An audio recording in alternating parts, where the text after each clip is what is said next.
Samia Suluhu Hassan safi! Dr. Nchimbi oye!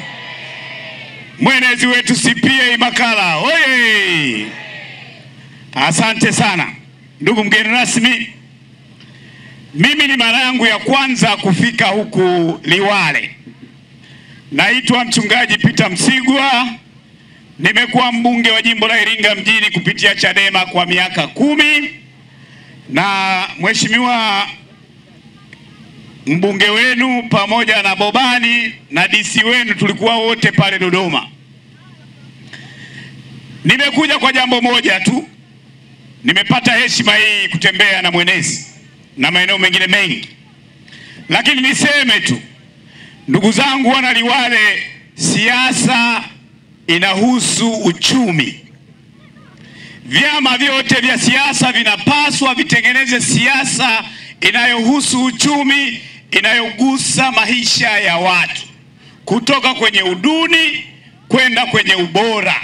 Na ndio maana Mwalimu Nyerere alisema unyonge wetu umetufanya tuwe watumwa. Anasema tuondoe ujinga, umaskini na maradhi, na hivi ndivyo vimekuwa vikifanywa na Chama cha Mapinduzi. Baada ya kukaa chama kile kwa zaidi ya miaka 20, nimekuwa kiongozi mwandamizi kwenye kamati kuu na mambo kadha wa kadha. Nikagundua baadaye kwamba pamoja na vyama vya siasa tuna nchi ya kuijenga ambayo ni Tanzania.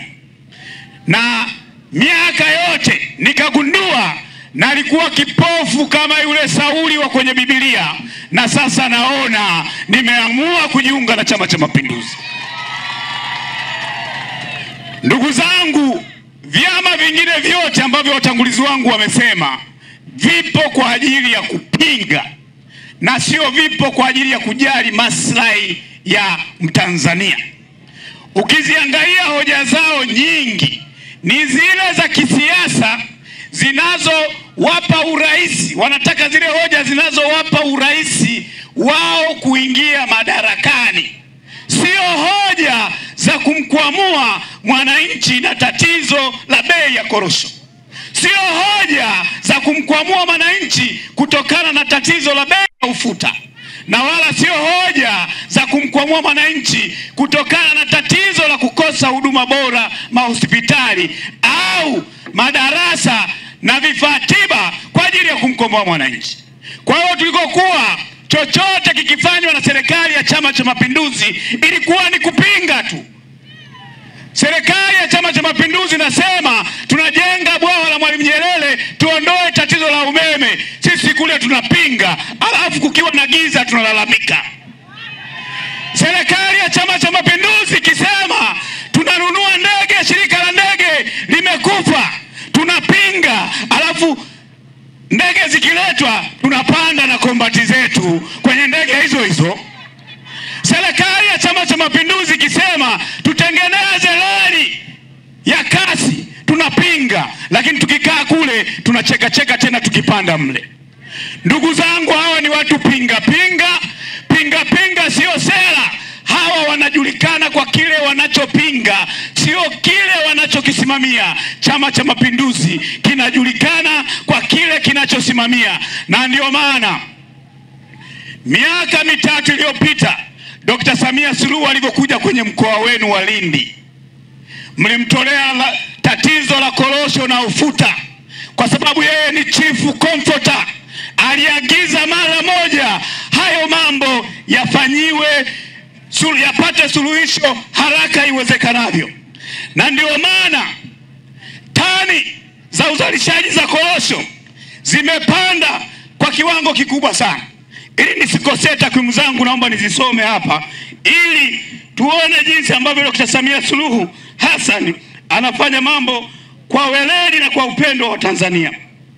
Baada ya Dr. Samia Suluhu Hassan kutembelea mkoa wa Lindi, korosho ilikuwa inazalishwa, kabla korosho ilikuwa inazalishwa tani 59.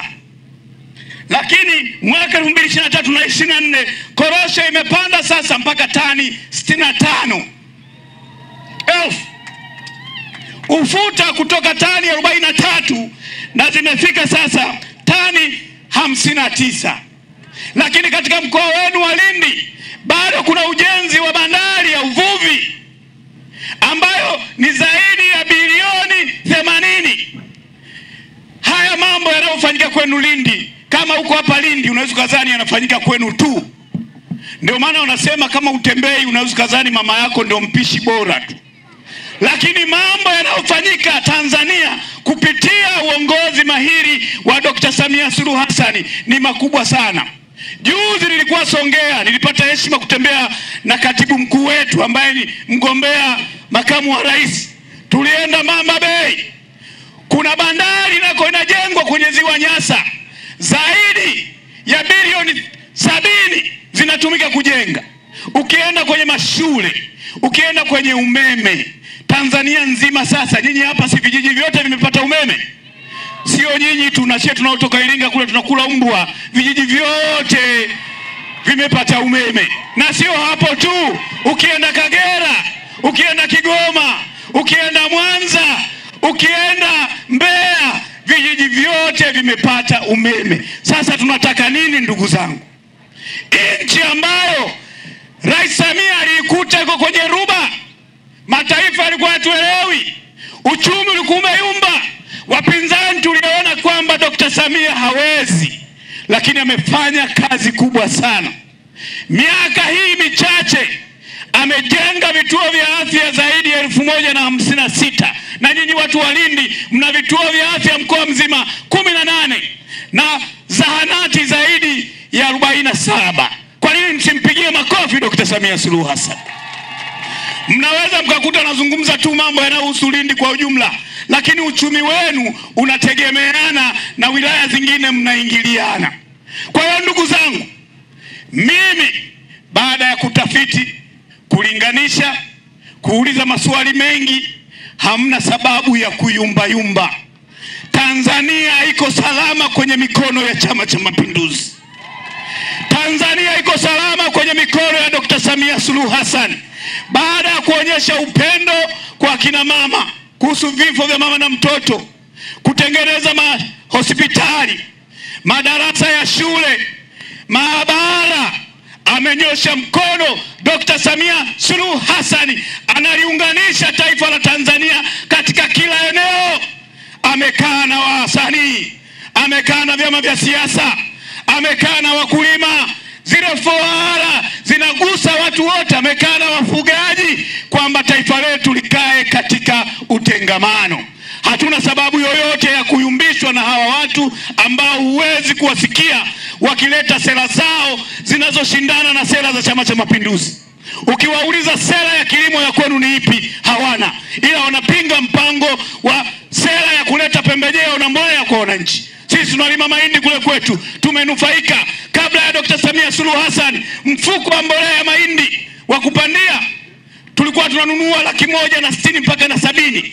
Baada ya ruzuku tunanunua kwa 60 mpaka 70. Kwa hiyo wananchi tumepata upendeleo mkubwa, serikali inayojali wananchi. Hamuwezi mkiwasikia kwenye vyama vyao wakizungumza shida zenu. Wao kazi yao ni kutaka wa madarakani. Wapuuzeni hao. Tuwaunge mkono viongozi wa Chama cha Mapinduzi wakiongozwa na Dr. Samia Suluhu Hassan. Dr. Samia Suluhu Hassan. Liwale mnaniangusha, mnyosha mikono kama kweli tunamtaka Dr. Samia Suluhu. Dr. Samia Suluhu Hassan. Dr. Samia Suluhu Hassan.